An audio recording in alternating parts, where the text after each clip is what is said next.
It is a beautiful Wednesday morning, and you are welcome to another edition of AM Cafe. I am Abayomi Adeyemi, and I'll be your host for today's program. Well, today is going to be an exciting one because we'll be talking about the economic status of our dear country.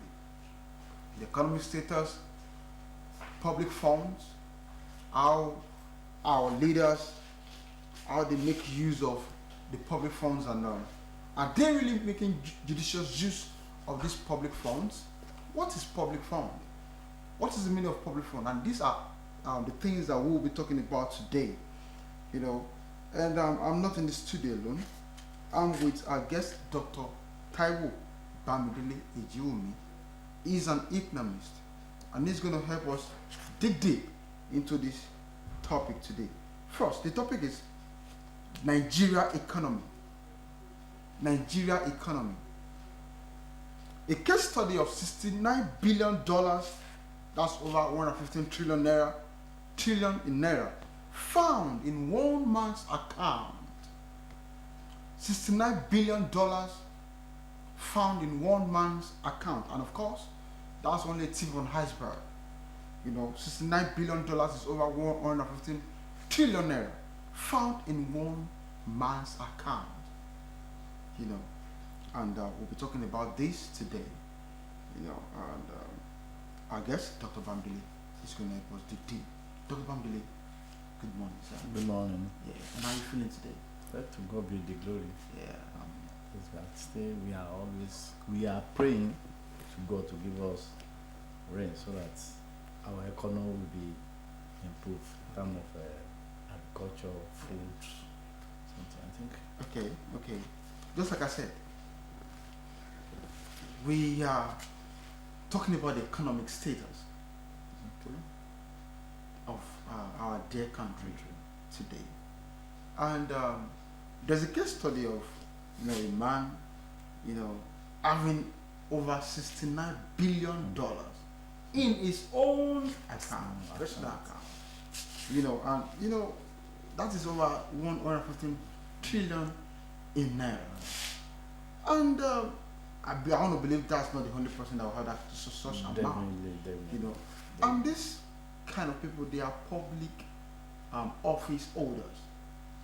But first, before we delve into that, I would want you to describe the state of our economy in Nigeria as it is. Good morning, viewers. Good morning, the moderators of this. Actually, the economy of Nigeria presently is something not to talk about. It is very, very saddening. In fact, if you go to any individual this morning, they'll be talking about, we're hungry. Definitely, here we are hungry, here we are hungry. Definitely, which means there's a problem with our economy. Something is wrong with our priority of policy.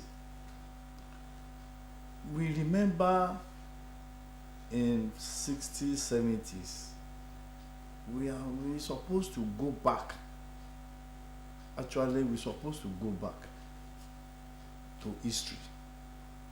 When we know Western to be known for cocoa, when we know East for palm oil, when we know the North to be pyramid of granules.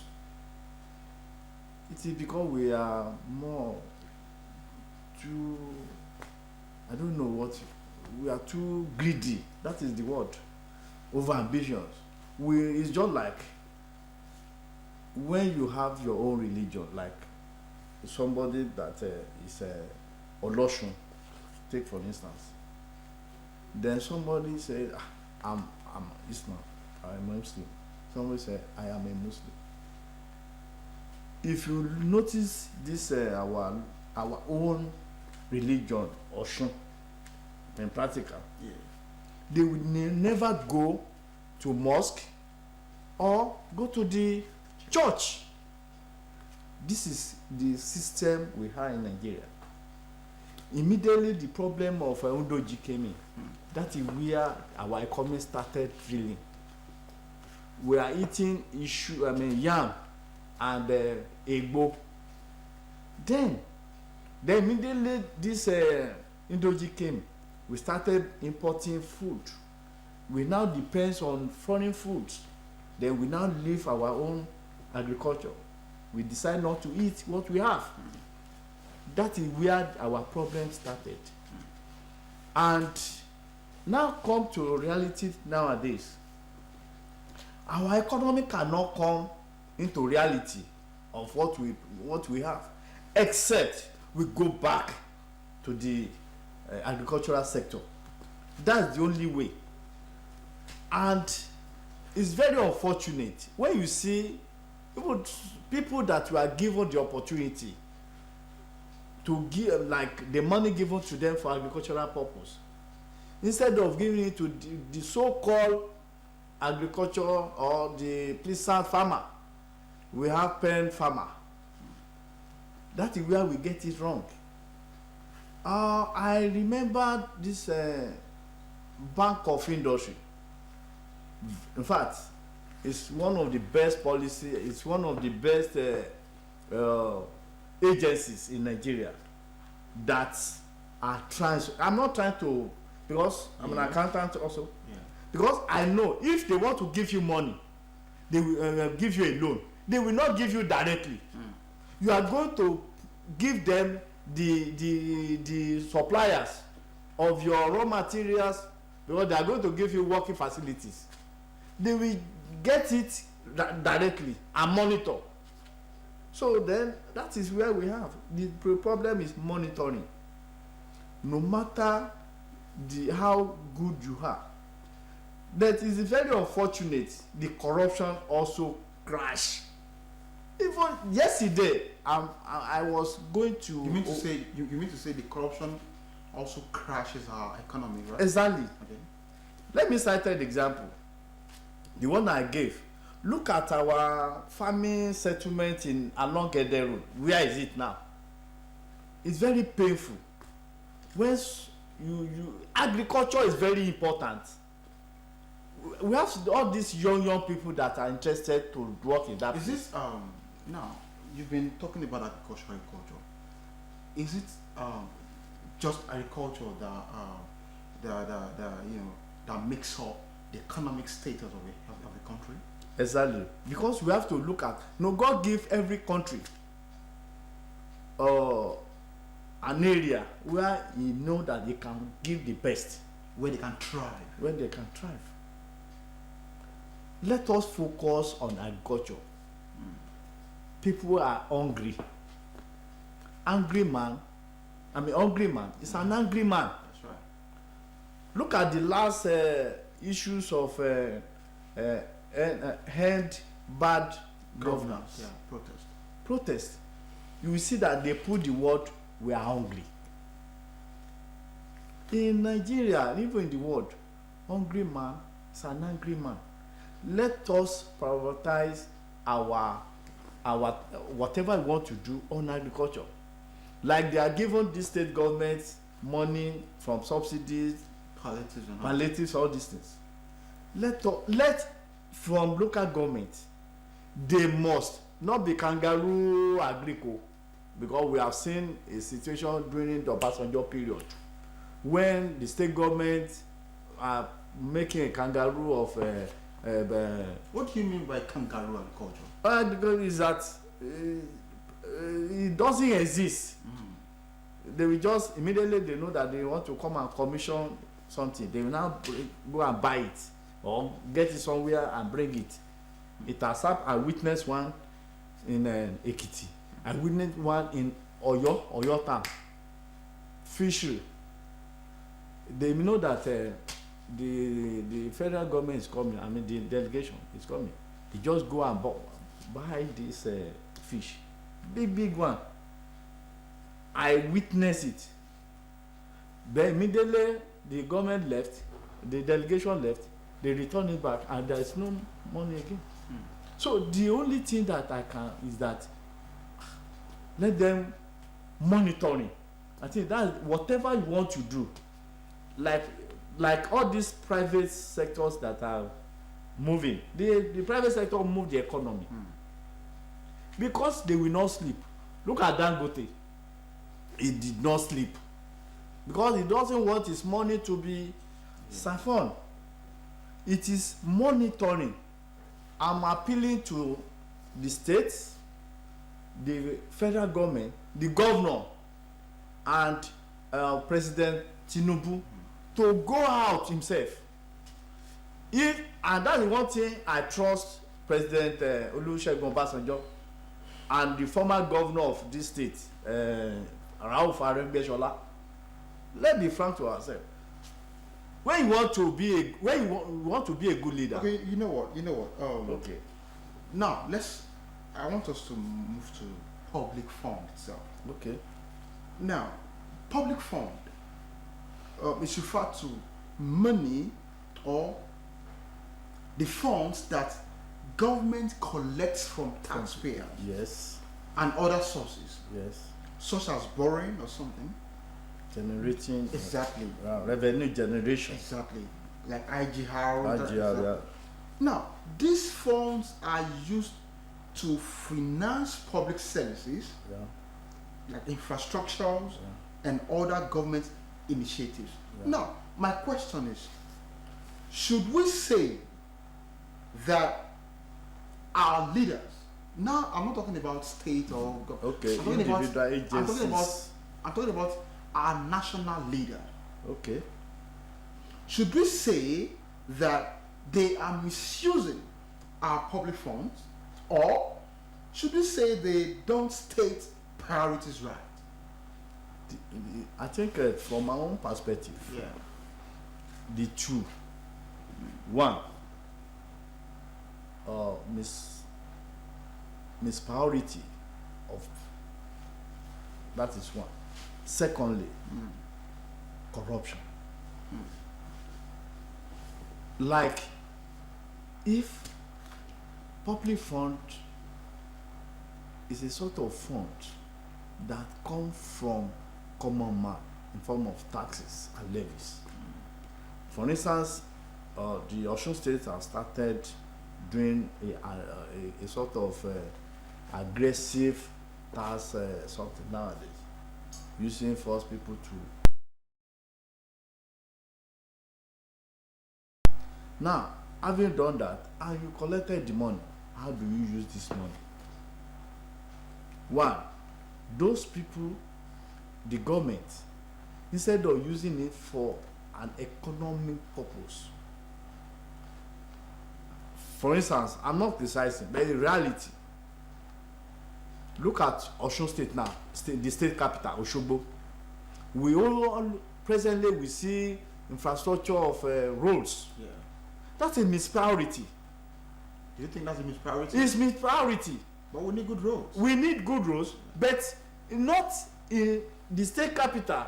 But it's not that they don't need it in the state capital.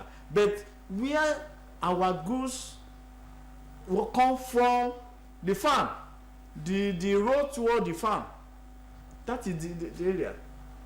Now, let every government, I still repeated it again, stop this road construction first. But if you stop road construction, look, we have enough. Listen to me. There is no government that doesn't embark on road construction. There is no government that did not embark on. Doctor, but what we want is agriculture. I'm hungry. Doctor. Now, talking about road. Then secondly, we'll come to that. I just want to clarify this. Okay. Talking about road construction. Yeah. Don't you think construction of road enhance the mobility of farm produce from the farm to the city? Don't you think that? Actually, like most of our roads are a repetition. We repeat, we just an existing road. We say we want to reconstruct it again. Whereas we still have another place where the agriculture farm product we come from. We did not go there. Osun State. I'm using Osun State as a case study. Yes. Now I want to make you understand. Let us listen. Like some roads toward Iwo, Yeah. some Iragbiji area, and even to this Modakeke, all this area where we know that this is a farm. Osun, I mean, this along if toward Odo State. Yeah. This is where the agriculture are coming from. Are you aware that the governor of Osun State, I mean, this administration, Okay. actually bought about 114 tractors Yes, I'm aware. for the of that. efficiency of farm produce. Now, about 72 tractors are presently in Osun State. So you see, It is, listen, yeah, it is one thing to say it that we have already purchased this enhanced agricultural products like tractors, all these things. The question is this: how do they allocate it in terms of allocation? Who are those people that handle it? That is where the problem always comes from. It is good to announce something. It is another thing to implement it. Look, if you will not sleep. If you want to do like this, what we need a practical, not just I've bought this, I've done this. No, let us see the impact. The impact is by force. Let's be frank.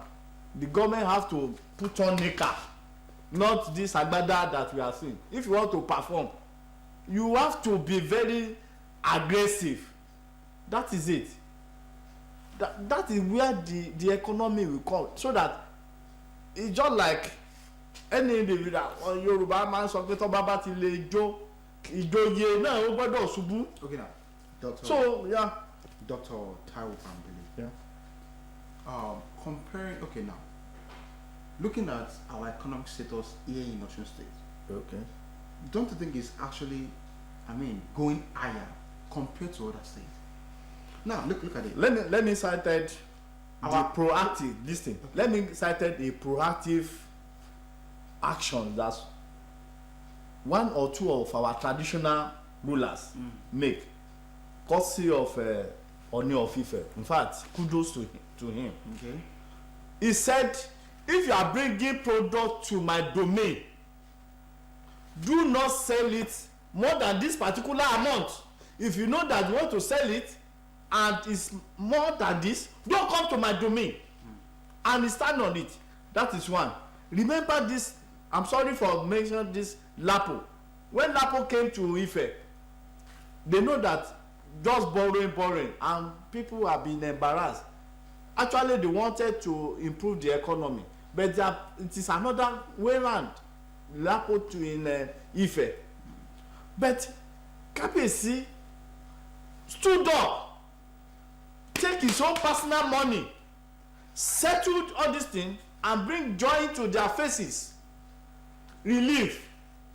Then when it comes to agriculture, he said, look, if you want to sell a tomato, vegetable, he give classes that is just like this modern marketing board. He started like that. That is what we need. These are the type of people that we need. I remember, is it not Luwo or from other, I think I read something on that, in Ekiti or something like that. There's one number also said that if you want to sell vegetable, 50 naira. That is where, that is radical revolution. Practical aspect of bringing the economy back to life. If the government can do it, then wait again. If Oba can try it, it may not be very easy, but you must be proactive on that. Now you are limiting this to Osun. To state level. Yeah. Don't you feel that there are some policies, some national policies that can actually affect even the state economic status? Of course. Let me if there are some national policies yes, that can affect state economic status. If which is what we are going through right now. No, let me cite an example. Yeah. When they started this home feeding for this in Osun State, then don't you see that when the federal government see that this is a very good policy, they emulate it now. They emulate this thing from Osun. If one Kabiyesi can stand up, I remember there was a time all this first class were called in Abuja. Look at the statement the Oni of Ife was making. He said, all of you, you know ourselves, we know ourselves. Let us talk truth to ourselves. People are hungry. How are we going to solve it individually and collectively? So don't let us use mouth to improve our economy. If you put a task, look at what happened to most of the honorables in federal government, federal National Assembly during the last session when they go to their villages. Look at what their people did to them. Some of them they vandalized their personal house, they vandalized their vehicles. Some of them have to run away because people have been pushed to the wall.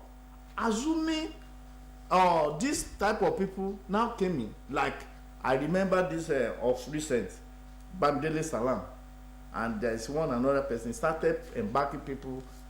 This economy, but the problem is mispriority of this.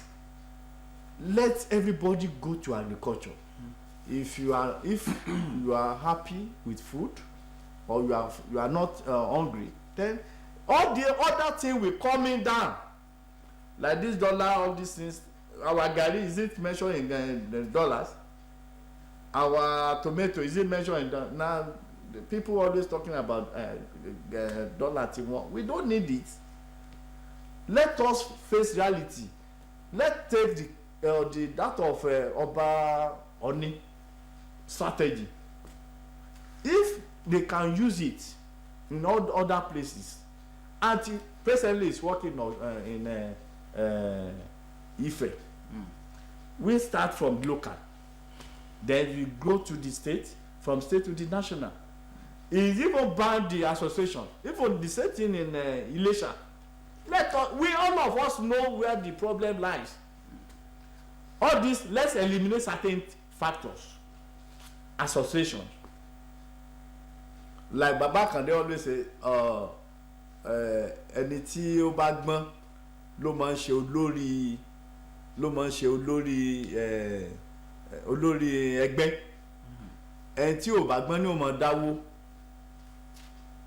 What you are saying is that those people that are wise, they are the ones that usually lead the association, and those people that are less privileged or they are not not wise, they always contribute money for the leader to eat. Okay, doctor. Well, if you are just joining us, we have been talking about the economic status of our dear country, Nigeria, and things that we should do to improve our economic status. And we are using a case study of a single person, having about $69 billion in his personal account as a public office holder. I mean, converting $69 billion to naira, that's about 115 trillion naira. And of course, that's just the tip of the iceberg. And our guest, Dr. Taiwo Bambili Ejumi, has been digging deep into this focus, And doctor, now coming to this man that actually, has about $69 billion in his own personal account. Doctor, you as an economist and also as an accountant, don't you think there should be a limit to how much a public office holder, should have in his or her bank account? Don't you think there should be a limit to what a public office holder should have in his or bank account? Actually, it's very, very unfortunate that this type of things is happening in this country. When a public holder having so much money in the account, where does it find it? That's the question. But the problem is that who authorizes it? What are the projects that brought such amounts? That is where the leaders comes, either the local government chairman, the state governor, and the president have to come in, which include all their ministers or commissioners. If a public holder could hold such ransom, putting everybody into such a difficult position, the question is that the leader has to be questioned. The person has to be queried. Which means there is a need to do what is called internal control. We need to put internal control. That is the reason why I said, if the project or the contract is for a purpose, let's, for instance, they want to build a construct broadcasting corporation like this place now. The owner, the main consultant or the main contractor should give them where are they going to supply all these items. Yeah. Let's say granite, sand, all these building materials as a case study. Let them give the accounts. I remember Baba Kande in Osun State then. He said he doesn't want to see any other receipt when he gave you a project in Osun. Then let us start like that. That whatever you want to do, you must get the product, you must get the material from Osun State, which means try to boost the economy of the state. Now, the question now is, if you want to caution this type of corruptions, like that amount of money, look, you have to break it down. One, if you are given, like example I gave, if they want to construct a complex like this, let us give us those people that you want to collect the material from. Where do you want to get this material? How much do you want? Then let them give it, let them post this, let them transfer this money to them. And there must be a monitoring, not just certification of this thing or this thing. Let them see it. Not only the engineer. That is where the problem is. If you put everything to engineer or supervisor alone, we are going to fail. Although we always say the governor cannot be everywhere, but you can make a sharp visit. You mean like a proper monitoring? Monitoring, on schedule monitoring, so that you'll be able to know what is happening in all other sectors. Like this man that just got the money to that level. Why? It is because the leaders are not knowing what they are doing. How can you just get such a money? No, I will not accept. The only way they got this thing from this unexisting contract. Unexisting contract. But let us start another way of internal control, like the principle of we are not going to give you the money. Give us those people that is going to give us these materials to be used. Even if it is a road construction, let us know all these people that are going to be involved, their number, their invoice, so that immediately they are going to be called. No, it's part of internal control. They will give you the receipt, and they are going to do verification also. you are going to, okay, are you selling this particular product? They will sell to another people. No, you are going to be, if you are a good leader, you have to do this. It is because our control is having a problem. Okay. That is what brought that type of money into that particular person's account. Okay. Because our control are very weak. So we need a proper internal control. Yes. What I'm now suggesting is that no matter the number, amount of contracts, let them bring all the material people, who is going to the suppliers, their invoice, their phone numbers, their address. Okay. So that they will, if there is a problem, it's not that one person that they are going to be involved. Okay. So if you, it is because of the greediness, selfishness. Okay. That they want usually. In fact, it are becoming part of our system in Nigeria. Okay, Doctor. Corruption. Yeah, Doctor. In a jiffy, we'll just move to the Yoruba session of this program. Fún àwọn èèyàn wa tó ń bẹ nílé, ohun tí a ti ń sọ láti àárọ̀ ni nípa ètò ọrọ̀ ajé wa ní orílẹ̀-èdè Nàìjíríà.